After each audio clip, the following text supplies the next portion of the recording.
Hello, this is Solomon Davis, Right Side Trader. Today is November 16th, 2024, and this is my weekly market review where I'm reviewing the Russell 2000, that's IWM, on a quarterly chart, monthly chart, weekly chart, and a daily chart. This is all for educational purposes only because, as we all know, trading is risky. You can lose money at trading, so please check with your financial advisor. Please check with your significant other. Please get some training and verify that trading is something that is suitable for you. All right, let's go ahead and take a quick look at these charts and see what we see happen this week. And I'll resize. On the quarterly chart here on the Russell, again, how close did we get to that all-time high? You know, what did it actually go to? Our high was 242.39. Boom. Almost got there. So it looked like the Russell might make all-time highs this year and all. But as we can see, it still is green. It did get above an yearly R2 and all. The question is, all we got to do is get where we can get close to closing above that R2 one of these weeks and all. Then we may have a possibility of actually making all-time highs this year. We did finally break our yearly high. So again, like I said, the Russell, something happened on the Russell that we saw on one of the lower time frames, and I'll bring that out, that make it look like, okay, it's ready to go. And so far it's been really doing okay. It still looks very bullish here on this higher time frame, and everything looks okay. Let's go ahead and go down here to this monthly chart and see what we see here on this monthly chart. We see it that it is still above the 9-10 moving average. That letting us know that technically we are in a bull market, and we have been in a bull market here for past few, really all year. And all the Russell had finally turned around and all, and I remember the line started pointing up, and all, like, oh, okay, this thing really wants to start trying to make a move to the upside. And then, like I said, we'll see on the lower time frame, I pointed something else out to you that looked like it was ready to start trying to make, break yearly highs. I wasn't sure if it's going to actually make all-time highs, but after what happened during that election week, it actually look like it might be ready to make all-time highs, and I can see that it's come with almost within $2 and some change of actually making all-time highs. So it looks pretty good right now, and that's what I see here on this monthly chart. Let's go down to the weekly chart. On the weekly chart, we did have a significant pullback. The market does not go straight up on the Russell. Those who trade the Russell is kind of used to these pullbacks. So it's not a big thing to them. The question is, did they get any warning?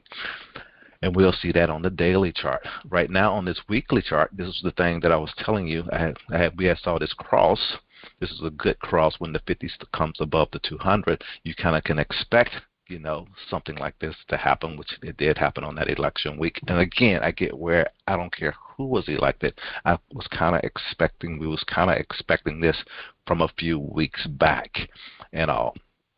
And right now, let's go down here to the daily chart and see, did we get any warnings to get us out of this market?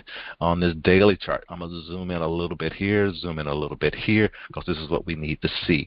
We had saw that the market was consolidating, election crap happened, and all. We gapped up, and all. And this on the Russell, the market started just going sideways up here. This was a thing. Okay, it's the elevator stopped going up. It was time right then. Don't get greedy. It's made its $10 move, almost over close to 20, like a $16 move. I can see right there that it actually made, or in a little bit more. It was time to lock in, put your stop in place. It gapped up a little bit more. Move your stop up. Start putting your stop up on the previous day, under the day low, and then you'd have been out of this thing. It came back. You might have thought it was coming back down here and filling this gap. That if it gap that, I call this a final push up, and all this gap up here, and all. It came down here and filled this gap and didn't reverse back that day. Ended up closing down here at this low, not closing back up here in this gap. So again, with the market opening up here and you stopping out here, would have saved you a lot of money if you was able to catch this thing before it actually popped, instead of end up giving it all back if this market, and all maybe negative if you didn't get in until this day here.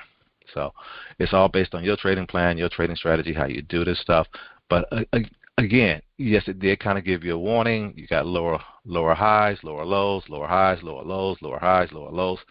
It's up to you to decide when you can see this thing is going down, or you start playing it to the downside. No trade recommendation, just an observation of what was just actually happening on the charts. That's why, again, watch my candle pattern thing. It shows you the patterns and all that happen to help you see when the market is actually turning bullish and the market is actually turning bearish, and give you the signals of what's actually happening. The charts don't lie. So again, that's all I really want to share. This is Solomon, Right Side Trader. Hope you guys had a great week. Hope you guys having a great weekend, and I'll talk to you next week. Have a good one. Bye.